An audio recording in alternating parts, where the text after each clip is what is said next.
Hello, ladies and gentlemen. Welcome to this featured duel. Before we go any further, we would appreciate it if you subscribe, like, and add this video to your favorites. That would help us out a lot. Anyways, continuing, the first duelist we have on the left with the Goku playmat is Blank. He is playing a Vayu Turbo deck today.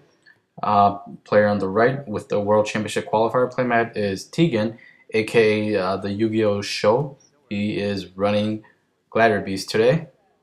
Alright, now just deciding who's going first. Tegan decides to roll a number 4, and Blank looks like he rolls a number 3, which rolls outside of the camera. Alright, so it looks like Tegan is starting off the match. She drops a Lakari, sets 2 in the back row, ends his turn, and that's me at the bottom with my iPhone and the new application that I created. I'll talk to you guys more about that later in another video. Alright, and Tegan ends his turn, going to Blank. Blank drops a Card Trooper. Looks like he's not prioritying, but he is activating the effect and walks into a War Chariot, negates the effect of that. And Blank activates Dark Hole, gets rid of Wakari, sets 1, ends his turn. Tegan responds with summoning. Oh, look at that! Boundless Trap Hole takes out that Darius. Gives Tegan no options at all. Blank drops that Dark Grepher. Looks like he is not getting the effect. Walks into a Solemn Warning. Tegan's down to 6,000. Blank is still at 8,000. Looks like Blank is winning the match currently. Yeah. Well, I'm sure as you guys know, I am kind of cutting some parts of the video because, yeah, they both just take too long to make their plays. Well, yeah, looks like Tegan just swung with 18 with the Lakari and tagged out for Darius and adding back War Chair to his hand, setting 2 in the back row. Yeah, I mean, duels take a while, you know. People take time to think, and people don't want to misplay, especially because of the fact that this is the top 4 match, and I guess they want their store credit, because I guess our shop they give out store credits, and the cool thing is that you can accumulate your store credits. You can save them and spend it on things that you want. So yeah, if you missed that, Tegan activates Smash and destroys Blank's Sirocco and swings for 19. So, or actually, he didn't swing into 19. He ran into a Mirror Force. But yeah, our shop. Shout out to Johnny C Cards. They actually allow us to save and rack up our store credits and spend it on whatever, which is actually pretty cool. I've been to, I mean, a lot of tournaments where they do give store credit, but you have to spend your store credit on the spot. So sometimes it's kind of tough, but you know, if you do have to spend your store credits on the spot, the best investment that I would recommend are sleeves. I mean, if they have Player's Choice, yeah, get Player's Choice. KMCs are good too.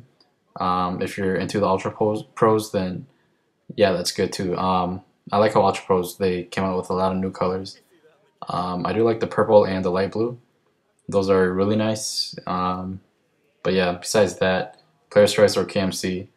Yeah, and it looks like Tegan is removing Blank's graveyard with Retiari, trying to limit Blank's combos.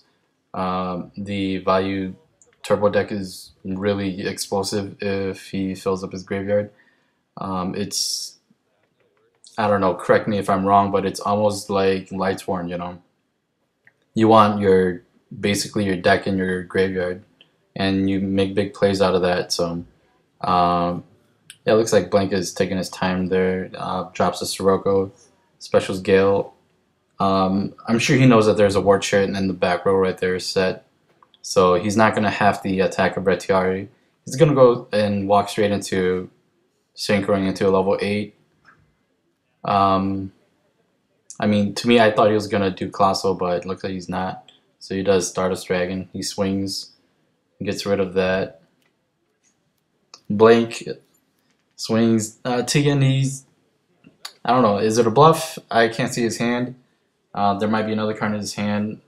So, looks like it may be a bluff or maybe not. Ends his turn.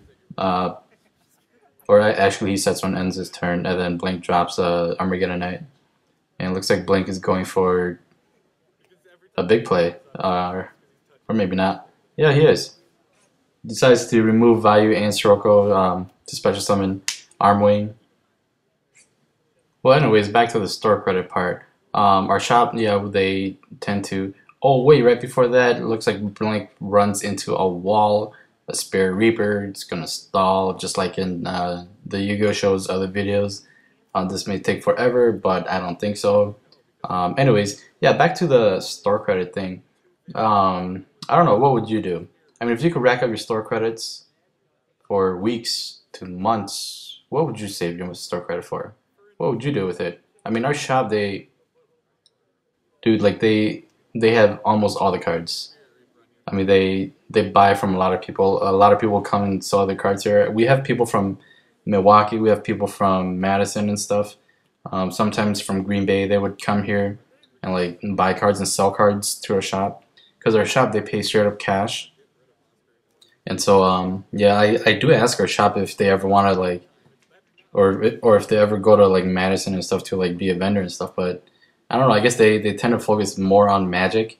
Yeah, I know. Boo, Magic. Anyways, what's Tegan doing? It's making me dizzy. And anyways, yeah, what would you do with your store credit? I mean, we got we got two players here that were before I started coming to the shop. They both had like they each both had like $300 of store credit and stuff. They bought like they told me that so far they bought like a PS3. I know that they bought an Xbox. They bought a few like PSPs and a few like Nintendo rolling tongues here. Anyways, they bought like two or three Nintendo DSs and stuff. And when you think about it, it's totally worth it because you go and play a game card, you pay like $5 or $10 for the entry fee, and at the end of the day, you leave with like 30 or $40 of store credit. You do that for a few months, and I mean, it's free money, you know? What would you do with it? Anyways, look at the gameplay right now. Tegan runs into Blink's Armageddon Knight with Equest, special summons Murmillo, and it looks like this is a misplay. What Tegan should have done was target Blink's armed wing, and if Stardust activates, and then he word shades Stardust and gets rid of both monsters. But it looks like he didn't do that. I think that might have, or that will cost him the game. He ends turn with Blink. Blink attacks the Murmillo. Blink ends turn, and looks like Tegan sets one. Blink responds with an Icarus, blowing up the two cards. At this point, Tegan's life points are at 21, and he has no response for the attack. And that is going down to game two.